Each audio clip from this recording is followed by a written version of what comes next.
Personalidades no ar, que bom estar aqui com vocês, sempre trazendo as principais informações do dia, aqui na TV Grande ABC. Nós temos hoje, inclusive, como informação principal no jornal ABC Repórter, a questão dos aluguéis. Olha, nesse momento do coronavírus, muita gente fechando as portas, muito comércio, muitas empresas, empresários, prestadores de serviços com dificuldades de pagar realmente as suas obrigações. Porque nós estamos em isolamento social, mas as contas não estão, continuam vindo todo dia. Então, o bom senso nesse momento é o principal para que você faça a negociação, né? O dono do imóvel, quem está alugando, para que cheguem num acordo, porque vai passar essa fase, vai passar essa crise e a empresa precisa continuar, os empregos precisam continuar, você precisa colaborar de forma que você também não seja prejudicado, porque a gente já sabe quanto tempo fica um imóvel fechado depois que sai o inquilino. Então é melhor fazer um acordo agora, chegar num bom senso e dar chance da economia girar muito mais rápido do que a gente espera.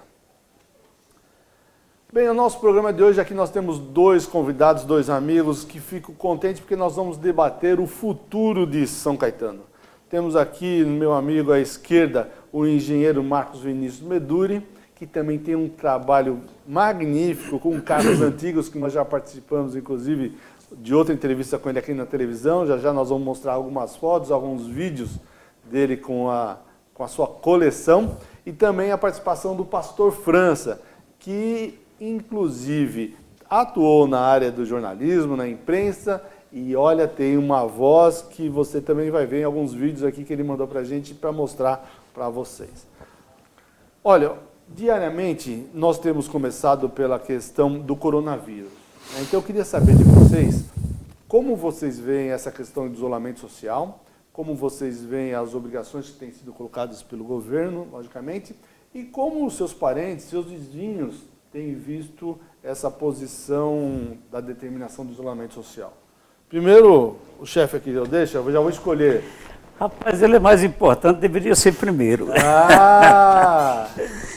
Tá bom. Walter, eu sabia que a pergunta ia ser essa, sobre o coronavírus.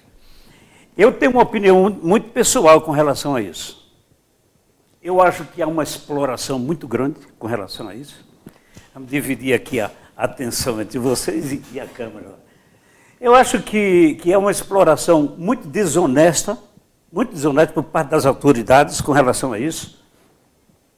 E essa falta de sensibilidade pela sociedade tem trazido um prejuízo incalculável. Você falou alguma coisa aí, vai passar e vai dar tudo certo. Mas acontece o seguinte, quando passar, o prejuízo já foi dado.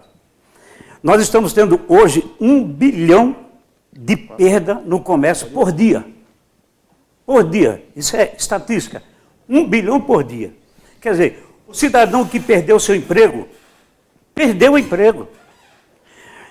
O empresário, como eu soube essa semana, a 25 de março fechou 100 lojas. 100.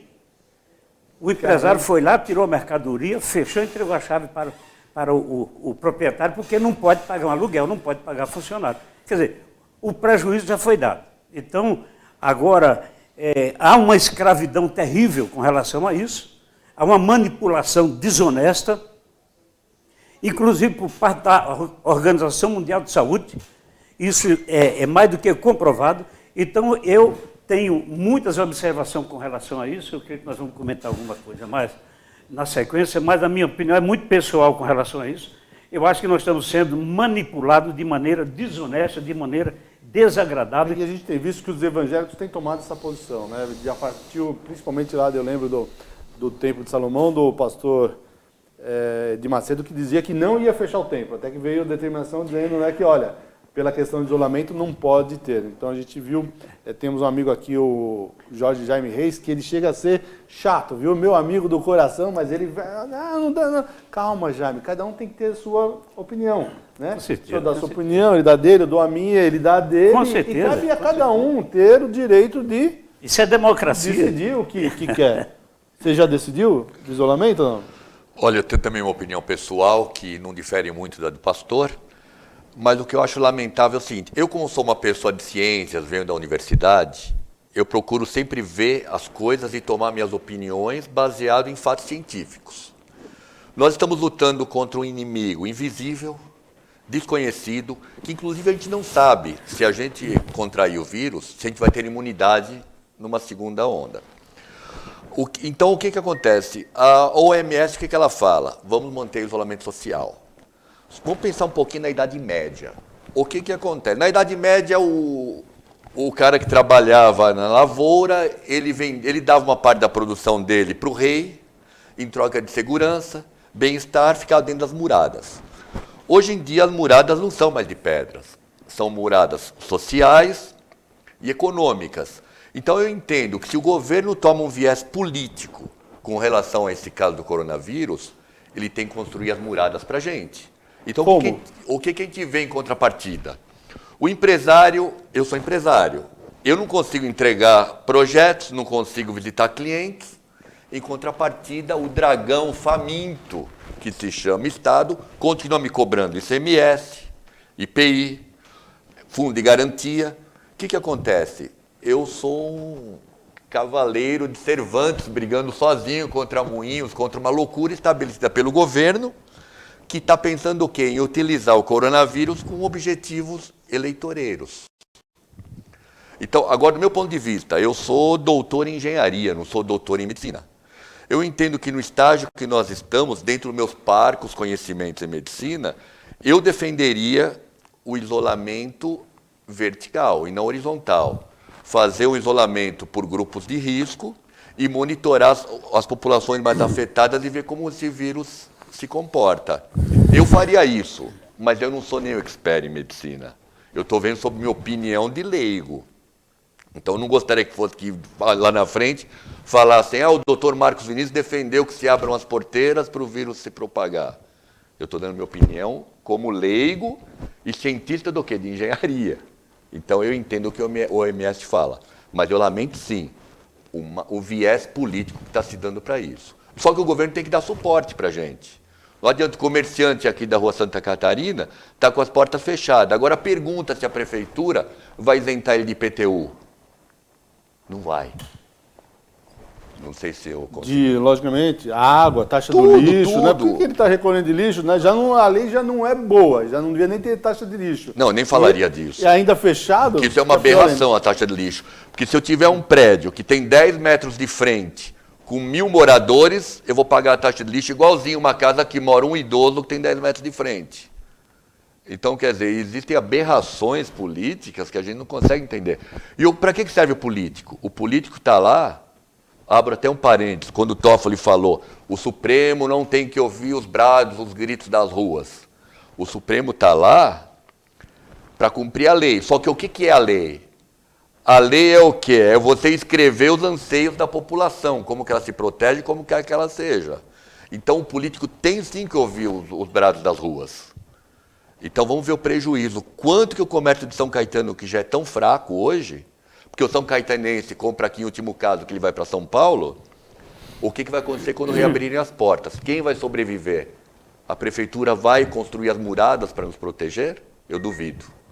Bem, nessa questão do isolamento, inclusive, nós publicamos uma matéria já há mais de 15 dias, que a Associação Comercial e Industrial de São Caetano propôs o uso de máscaras, né? A reabertura do comércio, a flexibilização já da abertura do comércio, com a obrigatoriedade do uso das máscaras, tanto para o comerciante como para os clientes que venham entrar nos seus estabelecimentos. Até essa ideia foi tirada em cima de uma tabela que foi publicada no El País, na Espanha, que mostrava que a Espanha fez o isolamento social e teve mais de 11 mil óbitos até o momento, enquanto que a Coreia do Sul não fez o isolamento social e teve 700 óbitos, mas teve diferenças muito importantes. Por exemplo, na Coreia do Sul, o governo deu 2 máscaras para cada habitante e não fez o isolamento, enquanto que na Espanha não teve a obrigatoriedade da uso da máscara e teve o isolamento. Na Coreia do Sul, foi feito os testes massivamente, ou seja, investiram em fazer testes. para saber aonde eram os focos. Sabendo os focos, era mais fácil de trabalhar com aqueles focos nos locais de focos para poder diminuir a possibilidade de crescer o contágio. Na Espanha não foi feito isso. Então, tem dados já que são case tão rápido que mostram a necessidade de usar a máscara. E, para nossa surpresa, né, os prefeitos do ABC, agora ontem, resolveram colocar em todas as cidades do ABC o uso obrigatório da máscara. Então, a partir de hoje, o uso na rua, no comércio, nas empresas, passa a ser obrigatório por decreto baixado pelos prefeitos. Inclusive, eu li aqui no ABC Repórter, inclusive o prefeito de São Caetano colocou multa, pode chegar a R$500 para cada pessoa que não usar máscara. Então, o importante é o seguinte, né? Até outro dia o pessoal brincou, né? Por que vocês não estão usando máscara no programa? Nós estamos obedecendo a distância mínima obrigatória, temos de porta aberta, sem ar-condicionado, que é uma forma de evitar essa questão do contágio, né? Proximidade é muito importante.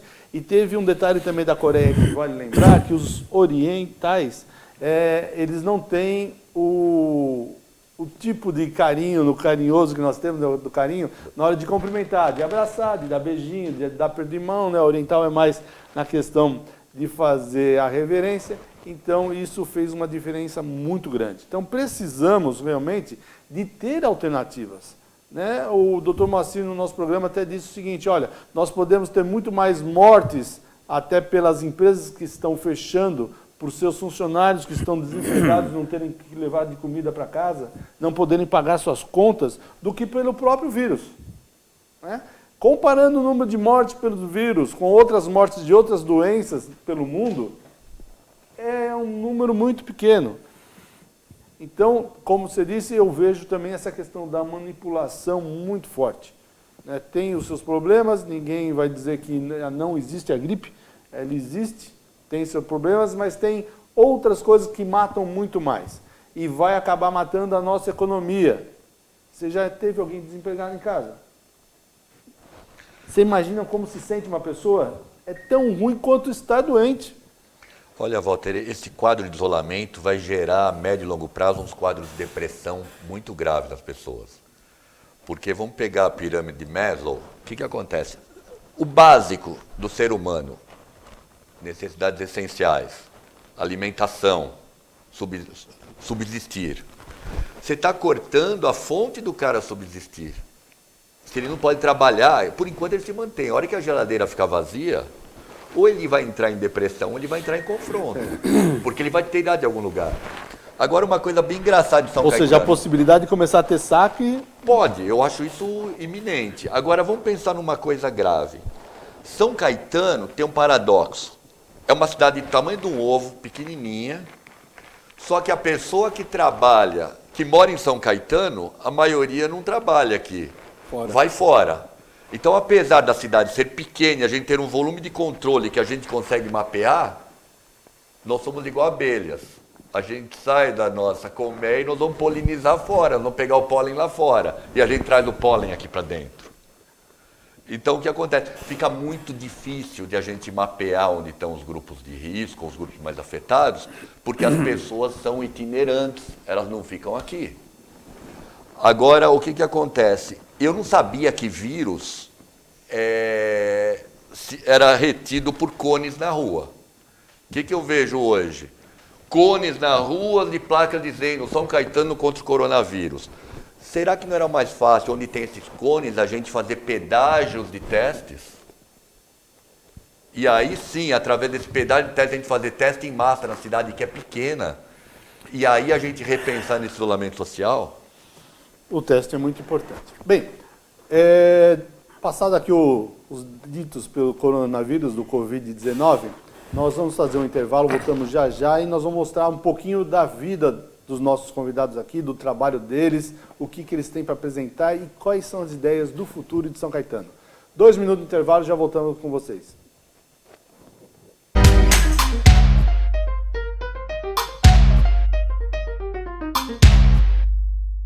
Com a Juliana Flores, você está a um clique de deixar alguém ainda mais feliz. Entrega de presentes, flores e momentos únicos em até 3 horas em todo o Brasil. Acessou, comprou, chegou, sorriu. Juliana Flores. Pior que não ler jornal é ler apenas um jornal. Leia, assine e anuncie no Jornal ABC Repórter. 4224-4789.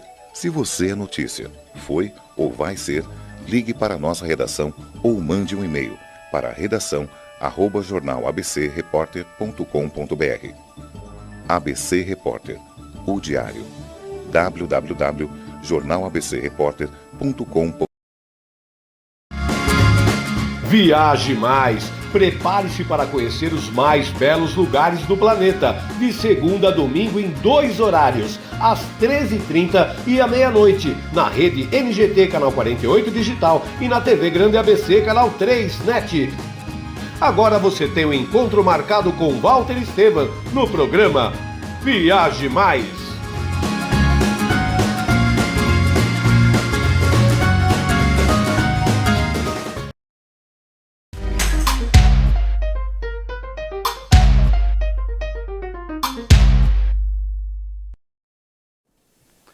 Estamos de volta aqui no nosso programa, 30 minutos, olha que bom. Vamos esperar aqui, ó. Eu quero lembrar que a questão do coronavírus tem a sua importância, está no dia a dia de qualquer família hoje, não tem como. Até o Serginho estava dizendo aqui, né, da questão do que é essencial de estar aberto hoje ou não, que a gente precisa também entender melhor isso, né? Não é que foi definido pela prefeitura ou pelo governo, né? São normas estabelecidas pela Organização Mundial de Saúde, mas o Serginho dizia até o seguinte, olha, na residência das pessoas hoje, uma TV é tão importante quanto a alimentação. É difícil você ficar no isolamento e não ter pelo menos a TV pelo seu lazer. Se a TV quebrar, você vai levar aonde para arrumar sua TV se está fechado a loja para manutenção, qualquer coisa desse tipo. E é uma coisa que não vai atrapalhar, porque uma empresa que tem lá, que arruma a TV, não tem aglomeração de pessoas, né? Então você pode pensar da mesma forma, por que a indústria pode receber os seus funcionários, por que a construção civil pode receber seus funcionários e um pequeno comércio não pode receber seus funcionários, né, ou os clientes, e às vezes tem que entrar 1 por hora, 2, 3, né? Eu for à padaria, na padaria acaba tendo 5, meia dúzia, 10 pessoas, porque na padaria não tem problema de contágio, é mais fácil assim. Mas vamos passar aqui mais uma rodada aí sobre a coronavírus para a gente passar para o tema seguinte. Pastor, o que o senhor conclui? Walter, estou com minha máscara aqui. Eu sou contra o uso obrigatório da máscara. Eu sou contra, pessoalmente, é a opinião minha, pessoal. Eu sou contra. Eu acho que o governo, as autoridades de saúde têm a obrigação de orientar as pessoas e até é obrigatório, como por exemplo, você está no supermercado. Eu concordo, porque como é que se projeta o vírus? O vírus está comprovadamente que dentro de 15 a 20 dias ele morre, ele desaparece. Já está comprovado que mais de 70% da sociedade, do povo da nação brasileira, já contraiu o vírus. Aliás, que população é essa que contraiu o vírus? O Brasil tem 5.525 municípios. Desses 525 municípios, apenas 477, 4.477 não tem um caso sequer de alguém que tenha contraído o vírus. Não tem. 4.770 e alguma coisa. Não tem um caso. Isso é estatística. Pode pesquisar lá no Google que você vai encontrar isso. Então, essas poucas cidades que estão sendo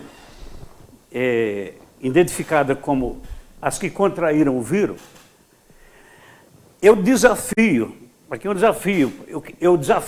agora o doutor Aurico, o senhor como prefeito da cidade, que tem tomado as medidas que eu sou absolutamente contra, como fechar as ruas, por exemplo, acho um absurdo. Isso é um absurdo. O que muda? Isso é um crime constitucional. Como é que você vai tolher o direito das pessoas de ir e vir? O que é isso? Fechar Visconde de Inhaúma para não passar carro na rua? Onde é que já viu um negócio desse? Isso é um absurdo. Isso vai ser cobrado depois. A conta vem depois, viu? Bem, muito bem. A conta, não, por favor, mais um minutinho. Mais um minutinho. Eu desafio aqueles que estão apresentando as estatísticas, viu, doutor Marcos? As estatísticas, como nós estamos agora com mais de 2.000, acho que já passou 2.600 mortos, eu duvido que tenha morrido 200 pessoas do coronavírus, ou do Covid-19. Eu duvido, eu desafio para apresentar. Você vai ver que a conta vai vir depois. Isso vai ser investigado, porque há uma ordem nos hospitais para que se coloque em qualquer óbito causa-morte Covid-19. Isso é um crime, isso é um absurdo. Ô, Valdo, imagine você pegar seu pai, sua mãe, sua esposa, um filho, alguém, levar para o hospital, porque a pessoa teve qualquer problema de saúde de ordem natural, leva no hospital, ele é internado, e daqui a pouco você recebe a notícia, morreu, você não pode mais ver seu filho. Isso é um estupro emocional que se faz numa família. Isso não pode fazer uma coisa dessa. A questão ainda que entendeu? Todo mundo que está tendo os óbitos estão colocando como corona. E o exame só vai sair a posteriori. Porque não está saindo nem no prazo dos que estão vivos. Então eles não vão perder tempo agora com os que já morreram. Mas isso daí depois realmente vai mudar a estatística desses números que estão passando. Eu queria só saber o que o prefeito Covas vai fazer com 38 mil caixões que ele comprou. Ele que disse, está aí o vídeo rolando na internet, 38 mil caixões. Você sabe quanto custa um caixão? R$2.000? 38 mil, quanto é que dá? 76 milhões de reais. Vamos lá. Walter, posso só completar? É um segundo, eu não quero tomar tempo. Por favor. Eu não tenho certeza, mas eu poderia te dizer que morreu esse ano mais gente de tabagismo do que de coronavírus no mundo. Talvez, só que tem uma coisa, pastor. O tabagismo, ele mata, é opção minha, fumar ou não. Eu opto, eu vou fumar e vou morrer de câncer no pulmão ou alguma outra coisa. Só que o coronavírus, eu já disse, é um inimigo desconhecido, traiçoeiro e que é passado de um para o outro. O Walter acabou de falar, nós somos povos latinos. Então, o que acontece? A gente tem proximidade, o beijo, o abraço. Então, eu acho, sim, importante, por exemplo, cinto de segurança. Há 20 anos atrás, quem usava de cinto de segurança, não sei se o pastor lembra, era idiota. Pô. Lembra? Maluf, o cara usa cinto de segurança. Maluf que criou. Ridículo. Quantas vidas não salvou o uso de cinto de segurança? Milhões. Então, dada a proximidade do povo, da gente se cumprimentar, da gente estar próximo, viver numa metrópole crowded, né, cheio de gente, eu acho importante, sim, o uso da máscara. Infelizmente, tem que ser obrigatório. Por quê? Porque a gente sabe como o brasileiro é.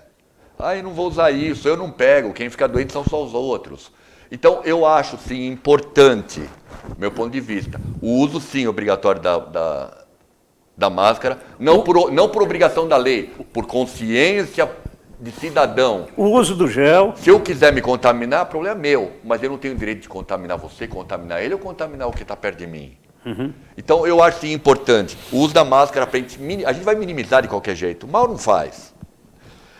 E o isolamento verticalizado. Vamos mudar de assunto, Walter? Senão a gente fica aqui até amanhã. É muita coisa. Deixa eu só passar aqui para frente, algumas pessoas mandando aqui as perguntas para nós. O doutor Eduardo Agostini, que tem inclusive médico, e ele tem um programa aqui na TV, está dizendo que ele também não entende o motivo da necessidade do uso da máscara.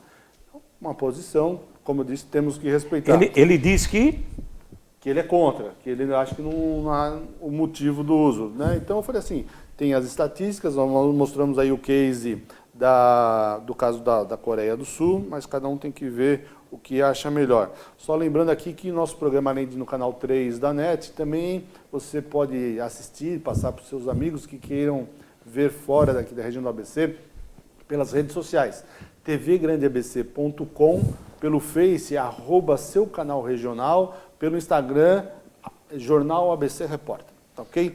Então, aqui, lembrando aí algumas pessoas nos acompanhando, doutora Maria Cristina, que é advogada aqui da cidade, Wagner Agostini, que eu acabei de falar, o Eric Maciel, a Elson, Vera Gonçalves, Bete Aguiar, Roberto Canavese, José Antônio Finco, a Amantini, desculpe, Bruno Rocha, Sônia Regina Curtis, Márcia Braghini Deus. Muito bem, outros a gente vai falando em seguida. Vamos contar um pouquinho agora do trabalho de vocês, né? Como eu comecei do pastor, agora vai ser sua vez, meu amigo Marcos Vinícius. Então, você é engenheiro de formação e trabalha em qual área? Bom, eu sou engenheiro naval, formado pela USP, né? Aí eu migrei eu fiz mestrado em vibrações e doutorado em ruído. Então, eu trabalho indiretamente com saúde. O meu trabalho é o quê? É achar soluções para reduzir o impacto sonoro nas pessoas. Quer dizer, indiretamente, o que eu faço? Eu protejo a audição, eu protejo o bem-estar da comunidade, através como? Mitigando o ruído. Meu foco é ruído na indústria. Eu não gosto de atuar na área arquitetônica, porque não é meu métier, mas o meu trabalho, o meu foco, o meu core business, reduzir ruído para trabalhadores que estão locados na indústria. Muito bom. Você faz isso como empresário, sua empresa fica em São Caetano? A minha empresa fica em São Caetano, eu estou nessa empresa há 25 anos. E essa foi uma das razões pela qual eu mudei para São Caetano. Pode falar disso agora, Lógico, Walter? deve. Em 94, eu tinha muito contato com o ex-prefeito da cidade, que era o Tortorello. A gente fazia parte de uma confraria. E o Tortorello eu fui indicado ao Tortorello na USP para criar um desenvolvimento sustentável para a cidade. O Tortorello, na época, me mostrou isso em 94, por volta disso. Ele me mostrou uma planta da cidade em que mostrava cerâmica, que era um local que não tinha muito destino. Uhum. E ele falou para mim, doutor Marcos, o que eu faço com essa área? Eu falei, vamos fazer uma coisa? São Caetano não tem recurso natural. Não tem nada de recurso natural aqui. Aliás, é até pior, a gente recebe água suja dos outros municípios. A gente não tem para onde crescer. Indústrias de grande porte, a gente não tem mais como locar. Eu falei para ele, Luiz, qual que é o principal valor que a gente tem na cidade? O que a gente tem de riqueza aqui? O nível das pessoas, a qualidade do ser humano. Falei para ele, vamos fazer uma coisa. O Vale do Silício, nos Estados Unidos, também não tem nada. Só que é o maior polo de tecnologia do mundo. Olha o que ele faz. Com o conhecimento das pessoas, eles mudaram aquilo, transformou a cidade de startups, de empresas, um negócio assim maravilhoso lá. Hoje, grande riqueza dos Estados Unidos é gerada através do que é criado dentro do Vale do Silício. Falei, Luiz, vamos fazer o seguinte, vamos criar o Vale do Silício brasileiro? Eu sou da universidade, a gente faz convênio com o ITA, que está a 90 km de São Paulo, com a USP, da onde eu dou aula, da Unicamp, que eu dou aula, a gente tem Mauá, tem FEI, vamos pegar essas faculdades e universidades, vamos criar no espaço cerâmico o quê? Um polo de tecnologia. A gente vai pegar startups ligadas em tecnologia e ciências da vida. Aí o que a gente pode ter? A gente pode ter um hospital de medicina, por exemplo, e a gente com startups em bioprodutos, a gente pode criar medicamentos de ponta para doenças autoimunes, para câncer, a gente pode criar empresas de telecomunicações, quer dizer, a gente vai levar o nível da população. Então, através do meu conhecimento em engenharia, eu já havia trabalhado, fui CEO de uma multinacional alemã, fui executivo de uma empresa francesa, quer dizer, eu tenho uma grande vivência em pesquisa e desenvolvimento. E eu resolvi com ele criar para ele um polo de tecnologia para a cidade de São Caetano, um presente meu para a cidade de São Caetano. Eu registrei isso em cartório, está registrado aqui no cartório da Baraldes. Infelizmente, numa das enchentes, o documento foi perdido, mas só indo no cartório, vocês vão ver o que eu estou falando. Só que, infelizmente, ele veio a falecer. Essa ideia, o André Bier estava participando também. Então, o que aconteceu? A minha ideia de polo tecnológico virou um shopping center. Então, quer dizer, Virou um monte de apartamento. a especulação imobiliária, os interesses políticos, que não cabe a mim discutir, transformaram uma plantação de tâmara, quem planta tâmara não é ele que colhe, são as gerações futuras, numa plantação de couve, que só você vai colher, vai comer e não vai sobrar nada para o teu filho. Então, qual que é o meu foco? Eu venho da área de ensino, de pesquisa, de desenvolvimento. É nisso que eu trabalho. Criar soluções de engenharia, de pesquisa e desenvolvimento, para quê? Para ter uma geração futura melhor, usufruindo dos frutos da nossa pesquisa. Então é nisso que eu trabalho. Ideias, desenvolvimento, tecnologia, de engenharia e de ciências da vida. Vale até lembrar que realmente essa é uma ideia que traz empregos para a cidade, que é muito importante. Meu pai dizia que nos anos 40, aqui na cidade, nos anos 50, quando abria as portas do trem, era uma manada de gente que descia para São Caetano para trabalhar, porque aqui a gente tinha grandes empresas como a Matarazzo, como a General Motors, como a Cerâmica São Caetano, então vinha muita gente de fora para cá. Hoje, ao contrário, as pessoas precisam sair de São Caetano para ir para os outros municípios. Tornou-se um viveiro, São Caetano. Posso falar uma coisa, Walter? Eu moro no Jardim São Caetano, na ponta da cidade lá.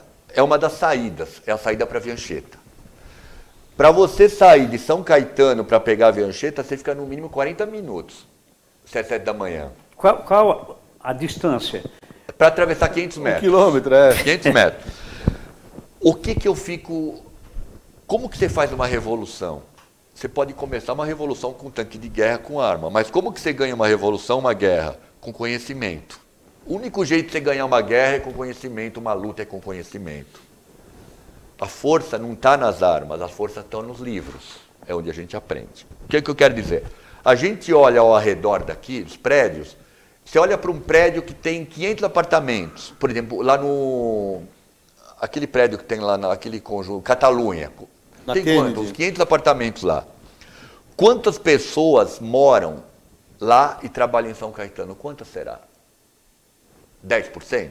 10%. Então nós temos todo dia o primeiro livro da Bíblia, aqui, o Êxodo. É verdade. Todo dia nós temos um êxodo da população que sai para trabalhar e volta para cá. Então o São Caetanense, ele não mora em São Caetano, porque para mim morar significa o quê? Você usufruir da infraestrutura, da sociedade, da comunidade. Então ele dorme em São Caetano. Uma cidade dormitório. Uma cidade dormitório. Então, qual que é a minha ideia? Nós perdemos o espaço da cerâmica, mas nós temos o espaço da Matarazzo, que eu também apresentei um projeto para descontaminar aquilo, não foi ouvido. E o problema da contaminação Eu vou chegar lá.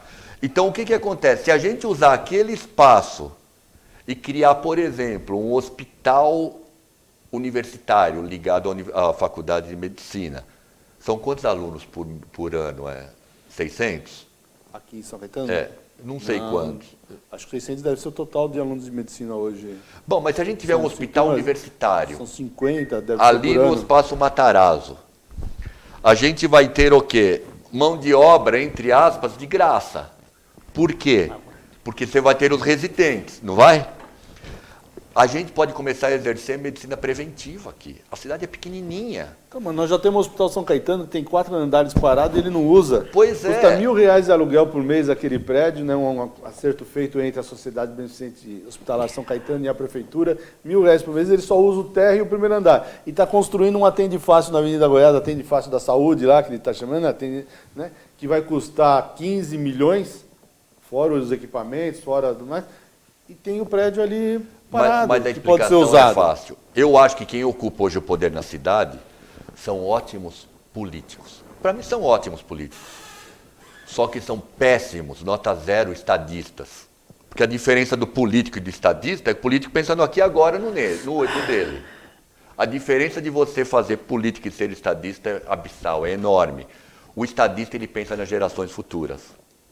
Então, se a gente pegar o Espaço Matarazzo, descontaminar, esquecer de praça. Praça, quem que vai em praça hoje? Ninguém é louco para ser assaltado. Praça para quê? Hoje as pessoas passeiam em shopping, as pessoas têm medo de andar na rua. Pegar aquele espaço, criar as startups que eu projetei em 94, fazer um hospital universitário, ou lá, ou como o Walter disse, usar o que nós temos hoje, porque hospital e escola não é parede, é o ser humano. A escola filosófica de Platão não tinha parede, era o céu aberto. E olha o legado que ela nos deu de conhecimento, não é? Então a gente tem que usar, a cidade é desse tamanhinho, temos que ocupar os espaços vagos para a cidade crescer, para a geração futura. A gente só pensa no aqui e agora. Você vê que absurdo. Eu cheguei uma vez para uma pessoa que é vereadora e falei, tem umas ideias legais. Ele falou, isso não vai me eleger. Ele usou uma frase, uma das piores que eu vi na vida. Ele falou, eu não vou fazer isso que você quer, porque velho e jovem e criança não dão um voto, só dão dor de cabeça.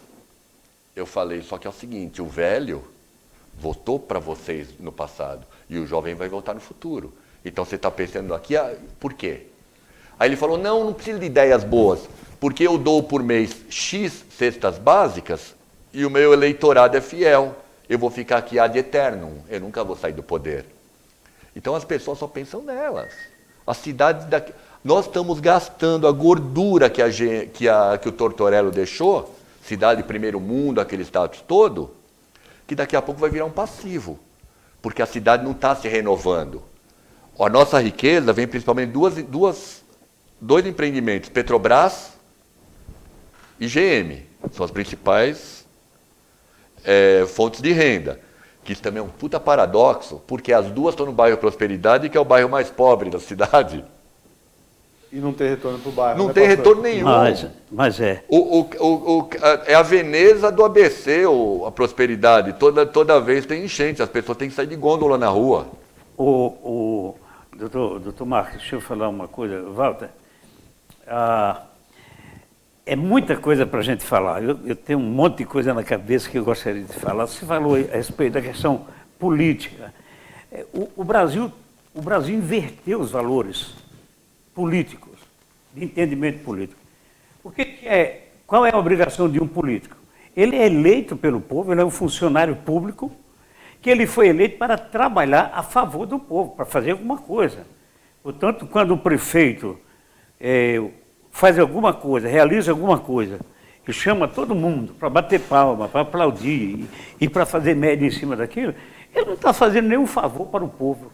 Ele não tirou um tostão do bolso dele para fazer aquilo. Ele fez com o dinheiro do povo e ele foi eleito para isso. Mas, infelizmente, a política no Brasil tornou-se um balcão de negócios espúrios. Lamentavelmente. Então, nós estamos agora, nesse momento, numa briga ferrada por um homem que tem colocado a sua vida, sem partidarismo, sem nada, apenas colocar essa realidade que está patente aí na mídia, que é o Bolsonaro tentando fazer alguma coisa pelo país. E nós temos todo um outro lado querendo manter a corrupção, né? O sistema de negócio de levar vantagem em tudo. Então é um problema muito sério. Então, eu quero lhe dar o parabéns por essa visão que você tem e esse trabalho, essa sua ideia. Eu trabalhei 26 anos com o Tortorello. O Walter, a gente tem amigo há muitos anos e a gente vem junto nesse período. Eu fiquei 26 anos no PTB trabalhando para o Tortorello. Não tive muita afinidade com ele, porque eu sempre fui meio turrão, entendeu? Eu sempre tive opinião própria, o Tortorello também tinha as dele. E quem não batia com a dele, então não fazia parte do grupo, né, Walter? Você sabe disso, todo mundo sabe disso. Mas o Tortorello foi um grande gestor, um grande administrador, deixou uma marca inapagável em São Caetano do Sul. Ele era um estadista e não um político. Ele era um estadista e não político. Então, um homem que tinha visão, que fazia. Você olha, o que foi feito nesses últimos 20 anos passados por esses políticos que estavam no poder? O que foi feito? Vamos lá, deixa eu dar uma lembrada aqui, ó. Nós temos mais pessoas aqui participando, né? Vamos ver aqui, depois onde que eu parei, Vera Gonçalves, Bete Aguiar, Roberto Canavese, Jodney Andrioli, José Antônio Finco, Sônia Regina Curtinaz, Márcia Deus, Wilson Queiroz, Marcelo Ferreira, Francis Lopes Guerreiro, Sandro Galvão, Diego Schutz que eu já convidei para vir no programa, espero que em breve você consiga vir, Nelson Antônio, Marcos Costa, Maria Cristina Capelo, Hélio Mendonça, Diego Schutz está dizendo aqui, ó, ali estão valorizando os prédios, parece que o interesse sempre foi os imóveis. Acho que ele está falando sobre o bairro Fundação, né? Sobre a questão dos prédios ainda na cidade, vale lembrar que nós temos um grande problema hoje, que é de mobilidade. Né? Como você falou, da saída ali. Não tem infraestrutura. Você falou para sair da cidade. Tem gente que tem problema para sair de dentro do seu prédio aqui na Rua São Paulo. Que não consegue porque faz fila dentro do prédio, tem fila na rua que para os carros, aí não consegue nem entrar na rua. Imagina, não é só uma mobilidade deixa só eu falar um negócio não. aqui que é outro. Só para acabar de chegar, a gente vai nas questões. Senão eu paro de falar do pessoal que está nos acompanhando aqui, que é importante sempre a participação deles. O Bruno Rocha, boa tarde, gostaria de fazer uma pergunta aos convidados. Para o pastor, quanto ao assistencialismo prestado pelas organizações religiosas, que sempre auxiliaram de maneira paralela ao governo, não seria prudente, então, permitir o uso das instituições religiosas para assistência aos mais necessitados? O senhor já responde já. E ao doutor Marcos, como empresário, gostaria de saber quais as mudanças causadas por essa pandemia serão úteis e deveriam continuar mesmo após a quarentena, sem que houvesse prejuízos aos empresários e aos empregos. Vamos lá. Não pode inverter a resposta, não? Ele responde do empresário. Pode, mas você pode comentar, não tem problema. Podem comentar, vamos lá. Senhor. Assistência... Cada um na sua, viu? Assistência Mas eu quero falar disso depois. Pode ir lá. Tá, deixa eu falar um negócio. Eu vou falar uma coisa aqui que a mídia não fala, a imprensa não fala, tem muitas coisas boas que a imprensa não fala. E deixa eu só abrir uma aspa aqui e dizer uma coisa para você. Eu diminuí 80% da minha... de assistir televisão. Eu acho que um pouco mais de 80%. Assisto alguns programas específicos, né? Eu assisto muito Animal Planet e National Geographic, porque não dá para você assistir essas TVs que estão aí, a maioria delas. Não dá. Bom, voltando à questão. Mas pode assistir a TV Grande ABC todo dia, que você vai ver informações daqui da região. Aqui a TV está aqui para prestar esse serviço para a comunidade. Sem média nenhuma, eu não gosto de fazer média, é do meu tipo não fazer média. Eu assisto muito a TV ABC. Obrigado. Assisto mesmo. E, inclusive, assisto o seu programa. Mas vamos lá, me responda vamos lá por causa do tempo. A questão do trabalho de Deixa eu te falar. Então, a mídia não fala isso. A igreja evangélica e a igreja católica também, mas principalmente a igreja evangélica, faz o maior trabalho social do mundo. Do mundo. Aqui no Brasil, o maior trabalho de assistência social são das igrejas evangélicas. Toda igreja evangélica dá 20, 30, 40, 50, 100 cestas básicas por mês.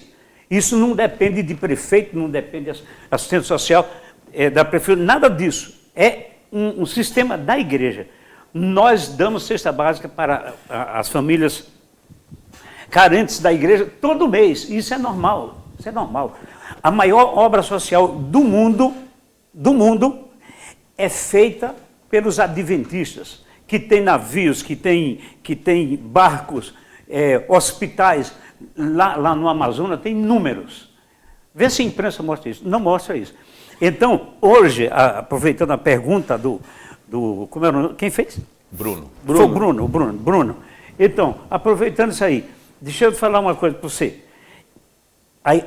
Deveria ser, eu não vou dizer obrigatório, mas deveria haver uma parceria do governo, da prefeitura ou das prefeituras com as igrejas evangélicas, porque nós temos inúmeros templos que ficam fechados o tempo todo, que podem prestar uma assistência social significativa para a cidade.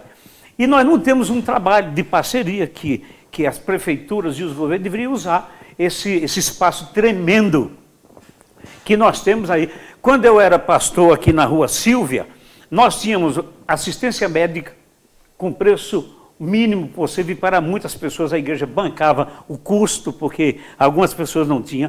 Nós dávamos remédios, evidentemente, orientado, acompanhado por médicos, as pessoas, era praticamente um posto de saúde, o nosso serviço de assistência social.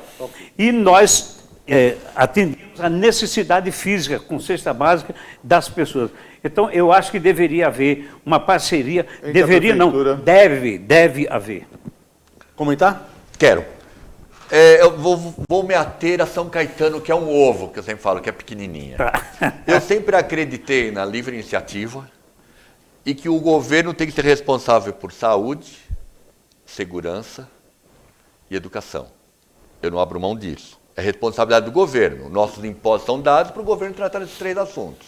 Inclusive, o povo não vai na praça porque tem medo, né? Porque se é só colocar segurança novamente, né? Vai lembrar novamente aí o Tortorello, sem fazer a propaganda, né? Não tem de fazer propaganda dele, quando ele trouxe toda aquela infraestrutura da polícia, né? A polícia ganhava um salário à parte, ganhava bolsa de estudo, todos os policiais queriam trabalhar aqui na cidade. Revolucionou tudo. E os outros governos depois tiraram. Por que tiraram? Vai lá, a indústria desculpa. dos interesses. Então, o que acontece? Eu sou cristão, que eu acredito em Cristo. Eu sou uma pessoa muito religiosa. Com certeza. Só que eu entendo de uma forma mais holística. Eu entendo que está na Bíblia, inclusive, pastor, que quando 2 ou 3 se reunirem em meu nome, eu estarei aí, minha igreja está formada. O pastor entende o que eu quero dizer. O brasileiro, ele só se manteve um povo coeso e amável por causa dos conceitos arraigados que nós temos de religiosidade. Todos nós temos o amor cristão, fraterno ao próximo. Hoje, se a gente pensar o que fazem os vereadores em São Caetano, só dando um exemplo, tá? Que é o que está mais próximo, a cidade é pequena, o vereador, o que ele faz? Ou ele dá de presente empregos para quem ajudou, ou dá cesta básica. Basicamente, quem não acredita em mim vai na Câmara e vê o nível rasteiro com que se discute as coisas. Ele distribui cesta básica e arruma emprego para os amigos. O que eu entendo? Dentro do que eu comecei a falar, se a prefeitura construir as muradas que eu falei no começo, a prefeitura der infraestrutura para a pessoa poder crescer lá na frente e ao invés do peixe ela saber pescar, a gente vai estar construindo um futuro melhor. Só que o cara que tem fome hoje, ele não quer saber de estudar 20 anos para lá na frente ele ter uma profissão e ganhar. Ele está com fome hoje, a barriga dele ronca hoje.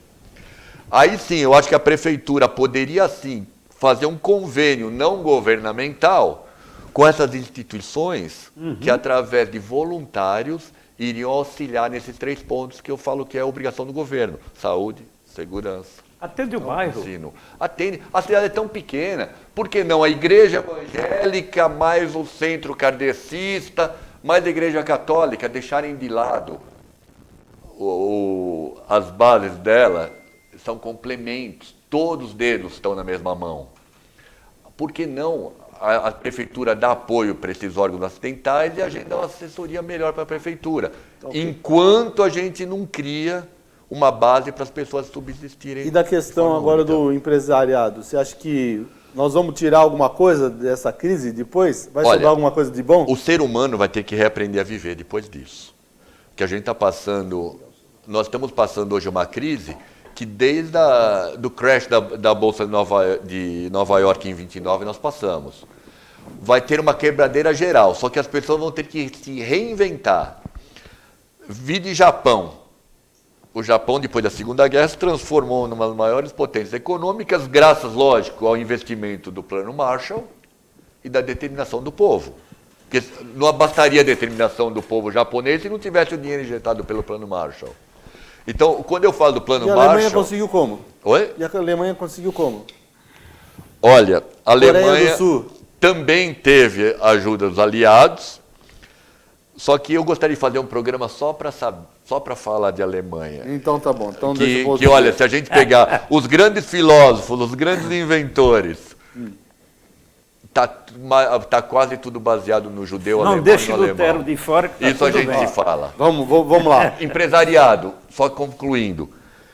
Eu entendo o seguinte, que as empresas vão ter que se reinventar, mas vai ter que ter o apoio dos órgãos governamentais. Porque nós precisamos do input de dinheiro para poder gerar renda. Claro.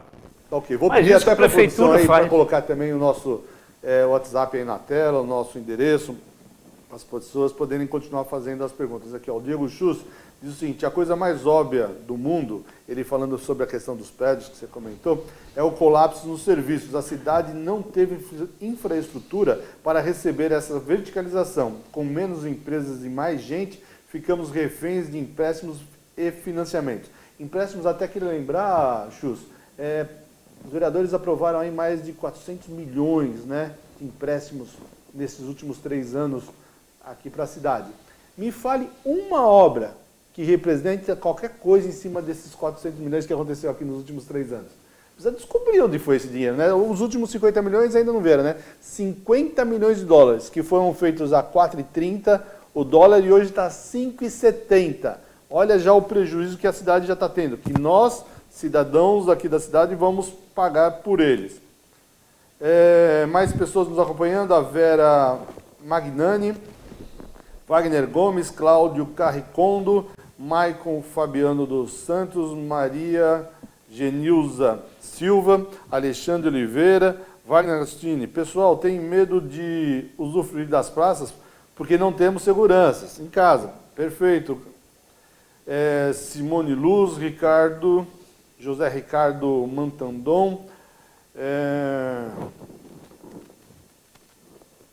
Gil Roberto Nogueira, Vera Lúcia Rocha, Wagner Gomes, Antônio Carlos, Pedro Umbelino, Pedrinho, já esteve aqui no nosso programa, Arthur Vidal, ideias lúcidas e lógicas do Dr. Marcos Meduri, amigo aqui, ó, Serginho Júnior, Nilson Cavenagli, Débora Diniz e Renan Mota, Jair Haas, Jefferson Manangão, meu gente, olha, é muita gente para falar aqui, Aparecido Romano, Débora Diniz, e aí vai, Ricardo, daqui a pouco a gente fala mais um pouquinho aqui, Walter Passani, vamos ver esse Walter aqui que é meu xará, aproveitar, né? Walter Possani, sempre achei que a praça não traz benefício a São Caetano devido à proximidade do complexo habitacional, parabéns pela ideia. Olha, a questão das praças, no meu modo de ver, tem uma importância enorme, né, em questão de lazer. Você já pensa o seguinte, o que as pessoas da cidade têm para fazer nos finais de semana? Vamos fazer só em São Caetano. Pense aí, seu filho não, você mesmo. O que você tem para fazer em São Caetano nos finais de semana? Eu tenho uma ideia. Nós temos programação cultural, nós temos programação esportiva, né? A gente vê os centros esportivos sendo abandonados, sendo desintegrados a troco de nada. A praça sempre fez parte da vida histórica, não do brasileiro, do mundo, né? Uma coisa que a pessoa pode desfrutar, mas precisa ter a segurança. Né? O que ele fez com a praça, né, onde está sendo feita a escola lá agora? Ele deixou a Deus dará, realmente para falar assim, ó, tá vendo, só tem mendigo lá, só tem lixo, só tem isso, e derruba a praça para fazer escola. No pior lugar da cidade para as crianças, porque ali é o pior lugar de mobilidade. O bairro Santo Antônio hoje, como eu acabei de dizer assim, Rua São Paulo, as pessoas vão sair de casa, não conseguem sair da garagem, então tem problema de mobilidade, tem problema de barulho, tem problema do ar que elas vão respirar, e mesmo assim o prefeito acaba construindo uma escola lá de 7 milhões, que a gente sabe que vai ter o aditivo, nenhuma obra desses últimos 3 anos dele deixou de ter os aditivos, né? E vai custar muito mais para a cidade. Vamos ver mais aqui, Marcelo Ferreiro, Ancina, Mari Santiago, Celso Amâncio, Ana Maria, e aí vai. Desculpa, mas não dá para falar de todos. Eu vou aproveitar agora para a gente mostrar um vídeo aqui do Marcos e também outro depois do pastor, para a gente mostrar um pouquinho do trabalho de vocês. Poder me dar 2 minutos para falar um negócio importante? Um link que você falou, é rápido, eu sempre sou rápido, não gosto de falar muito não. Capítulo de empréstimos. Eu vou te dizer, olha, eu não sou pitoniza não, mas eu vou dizer uma coisa. O próximo episódio, para onde vai o dinheiro para o ralo, pode escrever o que eu estou falando. Vai ser o maior estelionato de verba pública da cidade de São Caetano de todos os tempos. A construção de um piscinão, lá no... se forem fazer um piscinão no Fundação. Por quê? Eu vou dar um exemplo bem bobo, que todo mundo entende. Se você tiver uma lata de lixo na tua casa, o lixo que você joga qual é? O que você gera na tua casa. Agora imagina que você tem uma lata de lixo e todos os vizinhos vão jogar lixo lá dentro. O que vai acontecer com a lata? Vai transbordar. O que acontece? O piscinão em São Caetano tinha que ter o tamanho do mundo. Porque a gente tem a água que vem de São Bernardo, Diadema, Santo André, Passagem. A gente tem água que vem de todo quanto é bairro, passa por aqui. A gente não tem condição, área suficiente para armazenar toda essa água. Eu tentei apresentar já para alguns prefeitos um projeto para acabar com a enchente, porque todo mundo quer se eleger alguma coisa, fala, eu tenho projeto para acabar com a enchente, mas ninguém dá solução. Eu fiz um estudo de engenharia, porque o problema de enchente de São Caetano não pode ser tratado como o problema de enchente de São Caetano. Tem que ser tratado como É igual uma pizza, temos que fatiar. Temos que tratar o Jardim São Caetano, o centro, Fundação, Prosperidade como elementos independentes e não comunicáveis. Porque a gente sabe, a água invade um ponto, ela vai em todo. Se a gente tratar esses bairros, como é feito na Holanda, de forma individualizada, com solução personalizada para cada bairro, a gente resolve. Então, os milhões que vão gastar em piscinão, os milhões que se gastam para esse monte de empreendimento imobiliário, a gente pode investir em enchente e isso resolve. Só completando aquela outra coisa que você falou. São Paulo está a 12 quilômetros daqui. Não sei se vocês sabiam, São Paulo tem um grande Praça da Sé, né? 12 quilômetros. Centro a centro, né? Dá um pouco menos, acho que 8. São Paulo, vocês sabiam que tem um grande déficit de teatros? Tem peças teatrais que não conseguem ser veiculadas porque não tem teatro disponível? Nós temos teatros ótimos na cidade, ociosos o tempo todo. Por que não o governo de São Caetano fazer uma linha? Nós temos a ferrovia aqui. Uma linha de metrô integrada ou ônibus direto de São Paulo para os teatros e trazer as grandes peças teatrais para cá. Nós temos escolas de balé maravilhosas na cidade. Aliás, uma paixão da minha vida é balé, tá? Se eu pudesse, eu punha uma calça branca e ia para um palco. Eu amo balé. Marcos, nós vamos ter que marcar outro dia para você contar mais dessa história. A gente não vai fechar. Fazer um convênio com o Bolshoi e fazer uma escola de ponta na cidade. Me emociona de falar nisso. Formar bailarinas aqui, o nosso potencial humano é maravilhoso. Formar bailarinas nessa cidade, escola de teatro. Vamos ocupar essa juventude. Ó, senão a gente não vai passar os 2 vídeos aqui só para poder encerrar. Eu vou ter que trazer vocês outro dia. Não dá mais. Não, só falar um negócio pra você. Não dá mais para falar. Minha filha, eu não falo, Walter. Vamos lá, vamos passar o primeiro vídeo aqui do Marcos Meduri. Vai lá, 1 minuto. O tempo voou. Passando. Tem preço. Por mais que você goste... Apesar de eu ter memória afetiva... Esse é minha baratinha 29. Não, desculpa. Esse é um carro raríssimo que chama Graham Page. É um dos 2 únicos que nós temos na América do Sul, esse Graham. E esse carro eu comprei do Og Pozzoli. Esse carro é maravilhoso. Tá vendo? Tem que ser curtinho. Não deu nem para passar muito, a gente passa outro dia mais. Vamos passar agora um pedaço também do vídeo do pastor, nosso cantor aqui, a voz das multidões, Pastor França, para a gente completar, para poder encerrar. Deixa eu ver qual é o vídeo. Vamos lá. Se for ao vivo... É ao vivo.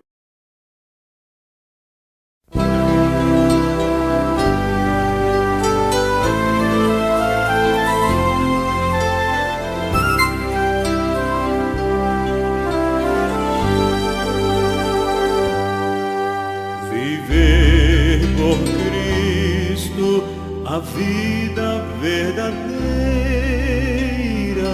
servi-lo sempre no mundo falaz. Fiel a Cristo e a voz do dever,